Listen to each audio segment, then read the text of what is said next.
Wanda vision, Falcon and the Winter Soldier, पिडलोकी और आप फाइनली मार्वल लेकर आ चुका है व्हाट इफ। तो हेलो फ्रेंड, मेरा नाम है आमिर खान और आप देख रहे हैं मल्टीवर्सल हीरोज। तो आज हम ब्रेक डाउन करने वाले हैं व्हाट इफ के एपिसोड 1 का, जिसका नाम था what if Peggy Carter become the first avenger. Episode की शुरुआत होती है ओवर टू दी वॉचर से। अब जो वॉचर है वो एक ऐसी एंटिटी है जो कि मल्टीवर्स की सारी स्टोरी सब कुछ देखते हैं, वॉच करते हैं, बट किसी भी काम में इंटरफेयर नहीं करते हैं। तो वो हमें थोड़ा सा मल्टीवर्स के बारे में समझाता है कि किसी के एक डिफरेंट चॉइस से, एक डिफरेंट एक्शन से एक पूरा अलग यूनिवर्स क्रिएट हो सकता है। और हम देख चुके हैं कि लोकी के फिनाले के बाद मल्टीवर्स की शुरुआत हो चुकी है। अब यहाँ अनलिमिटेड पॉसिबिलिटी के साथ डिफरेंट यूनिवर्स मौजूद है और ये सब हमें व्हाट इफ में दिखाया जाएगा। तो जिस तरह हम एमसीयू में देख चुके हैं कि जब हाइड्रा आर्मी ने पूरे जर्मन में आतंक मचाया हुआ था, तब यूएस आर्मी ने एक सुपर सोल्जर बनाने का काम शुरू किया। तब स्टीव रोजर बना कैप्टन अमेरिका। बट यहाँ एक अलग यूनिवर्स में एक सिंगल चॉइस की वजह से एक नए हीरो का जन्म होता है, और वो ऐसे कि जब स्टीव को सीरम देना होता है तो वैसे मूवी में जब डॉक्टर इरेस्किन पेगी को बूथ में जाने को कहते हैं तो वो चली जाती है। बट यहाँ वो एक अलग चॉइस लेती है और वही सिपाही के साथ खड़ी हो जाती है। अब ये एक नेक्सस इवेंट था और यहाँ जब हाइड्रा का असासिन बॉम्ब ब्लास्ट करने वाला होता है मूवी की तरह, तो यहाँ पेगी देख लेती है। वो उसे रोकने की कोशिश करती हैं, बट उससे पहले ही वो बॉम्ब ब्लास्ट करके स्टीव और कॉलोनल चेस्टर को भी गोली मार देते हैं। पेगी उस असासिन को मार देती हैं, जबकि मूवी में वो उसे मार नहीं पाती। स्टीव की हालत काफी खराब है और इसलिए वो सीरम लेने के लिए चेंबर में नहीं जा सकता। बट चूंकि ये एक्सपेरिमेंट काफी जरूरी था तो पेगी वह उस चेंबर में चली जाती है। अब ये सेम टू सेम मूवी की तरह था इस जगह पर।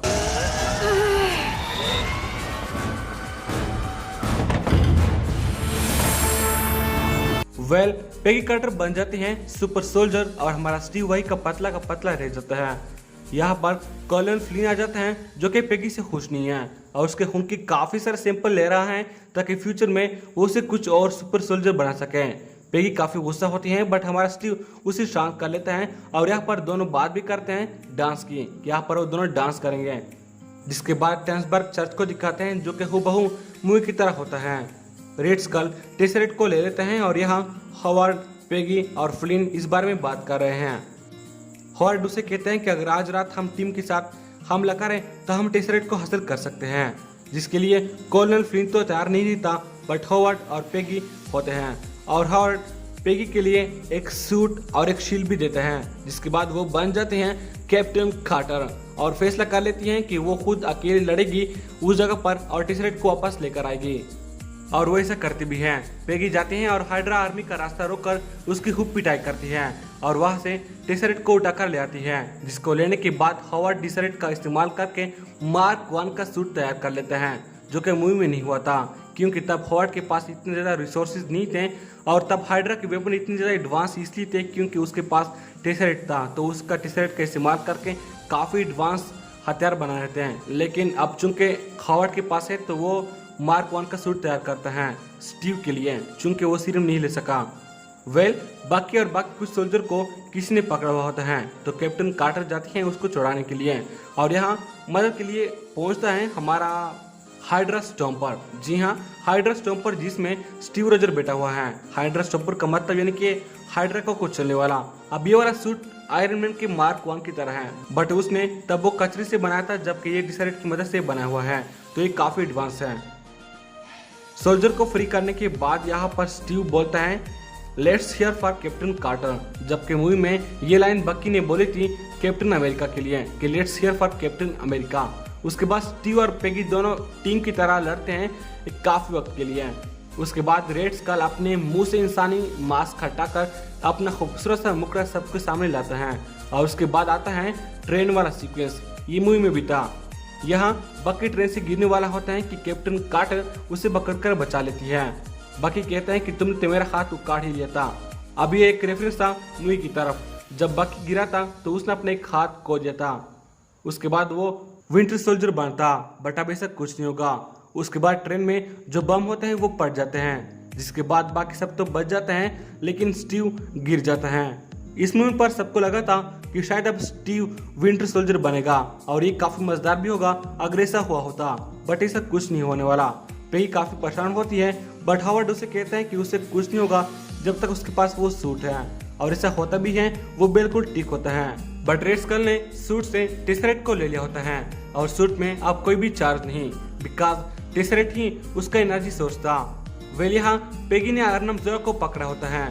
अर्नम जोला वो है जो कि विंटर सोल्जर प्रोग्राम में काम कर रहा था। इसका मतलब ये कि अब विंटर सोल्जर प्रोग्राम कभी नहीं बनेगा। पेगी उसे पूछती है कि रेड स्कल का प्लान क्या है और वो बता देते हैं, इतने आसानी से नहीं, जबरदस्ती से। तो पता चलता है कि रेड स्कल का प्लान ये है कि वो टेसरेट की मदद से एक इंटर डायमेंशनल पोर्टल को खोलने वाला है, जिससे वो एक हाइड्रा चैंपियन आजाद करेगा जो कि उसकी पूरी दुनिया पर राज करने में मदद करेगा। यहाँ पेगी, बाकी और बाकी सब जाते हैं उसको रोकने के लिए।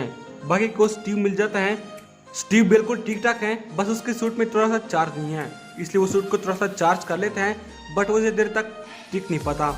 इधर हाइड्रा चैंपियन पोर्टल से बाहर आ रहा होता है, उसके काफी बड़े बड़े टेंटिकल होते हैं और उसे देखकर लगता है कि शायद ये शुमा गुरेथ हो सकते हैं। अब जो शुमा गुरेथ है वो मार्वल कॉमिक का एक काफी बड़ा मॉन्स्टर है, जिसकी एक आंख है और वो यूनिवर्सल लेवल पर तबाही मचा सकते हैं। अब इसको पूरा नहीं दिखाया गया तो हम कह नहीं सकते कि यहाँ पर ये शुमा गुरेथ है या फिर नहीं है, लेकिन चूंकि काफी सारे रूमर्स फैल रहे हैं कि यहाँ पर doctor strange in the multiverse of madness में शुमा गुरेथ की एंट्री हो सकती है। वेली मॉन्स्टर पोर्टल से पूरा बाहर निकलने से पहले ही अपने टेंटिकल से रेड स्कल की पहले ही चटनी बना देता है। बेचारा क्या था उसका Hydra champion. Well captain Carter और बाकी सब उसे रोकने की काफी कोशिश करते हैं, बट नाकाम होते हैं क्योंकि वो काफी ताकतवर होता है। हॉवर्ड पोर्टल को बंद करने की कोशिश करते हैं, बट नहीं होता। आखिर पेगी कार्टर उस मॉन्स्टर के टेंटिकल को धकेल कर खुद भी पोर्टल के पास जा रही होती है और फिर मॉन्स्टर और पोर्टल दोनों ही गायब हो जाते हैं। उसके बाद 70 साल गुजर जाते हैं और प्रोजेक्ट पेगासस में जब टेसरेट से पोर्टल खोला जाता है, तो जहां मूवी में हमने देखा था कि वहां से लोकी आया था, तो यहाँ पर कैप्टन कार्टर निकला जाती है, जिसके सामने हॉकाई और फ्यूरी खड़े हैं।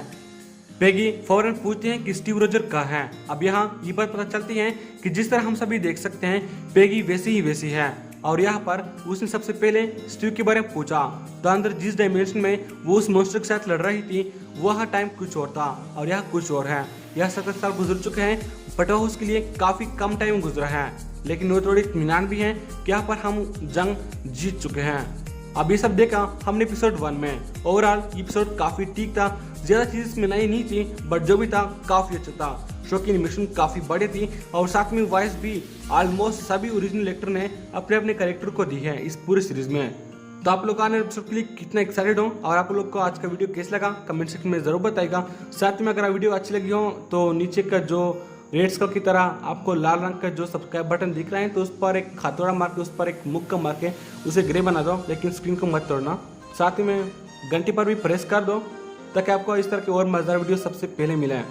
एंड हाँ फ्रेंड, मैं काफ़ी फास्ट बोल लेता हूँ कभी कभी, एंड दिस इज़ नेचुरली, मैं इसमें कुछ नहीं कर सकता, तो थोड़ा सा कोऑपरेट कर लीजिएगा।